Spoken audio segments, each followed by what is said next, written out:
என்னம்மா? அப்பா.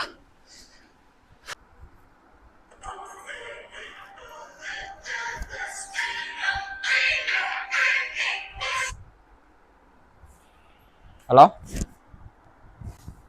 சொல்லுங்க. சொல்லுங்க சார். ஆமாம் ஆமாம், ஒரு நிமிஷமா சொல்லுங்க. ஆமாம் சார், ஏழையின் சிரிப்பில் தான். சொல்லுங்க. Okay okay. ஸோ ஓகே, நீங்கள் புதுசாக சேனல் ஆரம்பிச்சிருக்கீங்க, அதுக்கு வந்துட்டு ப்ரொமோட் பண்ணணுமா? ப்ரொமோஷன் பண்ணணும். சரி சரி, ஓகே. சரி, எப்போ ஸ்டார்ட் பண்ணீங்க? Okay okay okay. ஒரு 3 நாள் 4 நாள் இருக்குது. அதான் அதான் ஒரு 3 நாள் 4 நாளுக்கு முன்னாடி ஸ்டார்ட் பண்ணியிருக்கீங்க. சரி ஓகே. சரி ஓகே சார், ரைட் சார், பண்ணிடலாம் சார். சரி ஓகே.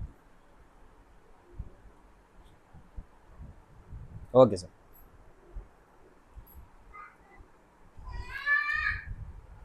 ப்ரோ ப்ரோ, கேமராலாம் எடுத்து வைங்க. சேனல் ஒன்று இது பண்ணணும், கேமரா எடுத்துகிட்டு வைங்க. வணக்கம் மக்களே. புதுசாக வந்துட்டு 1.5 ஜிபி அப்படின்ற ஒரு யூடியூப் ஸ்டார்ட் பண்ணியிருக்காரு ஒருத்தர். அதுக்கு வந்து நம்ம ப்ரொமோஷன் பண்ண சொல்லியிருக்காரு. அவருக்கு அவர் வீடியோவில் வந்துட்டு அவருடைய யூடியூப்பில் என்னென்ன போடுறாரோ அதுக்கெலாம் நீங்கள் வந்து சப்போர்ட் பண்ணுங்கள், சரிங்களா? அதெல்லாம் பாருங்கள்.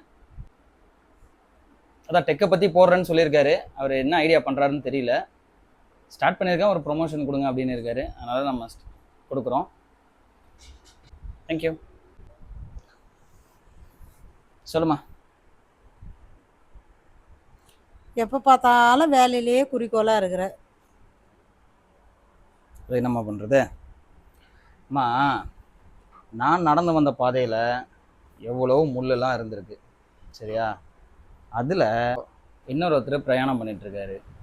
அப்படின்னும்போது ஜெயிச்ச நான் அந்த வழியில் அவர் வராருன்னும்போது அவரை நான் தூக்கிட்டு போகணுன்னு அவசியம் இல்லை. அட்லீஸ்ட் கையை பிடிச்சி கூப்பிட்டு போனாவே போதும், சரியாம்மா?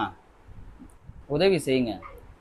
உயிர் இருக்கிற வரைக்கும் இந்த உலகமே உங்களை பற்றி மட்டும்தான் பேசும். ஜெயிச்ச யூடியூபர் புதுசாக யாருன்னா சேனல் ஸ்டார்ட் பண்ணன்னு சொன்னாங்கன்னா அவங்களுக்கு ப்ரொமோஷன் பண்ணுங்கள்.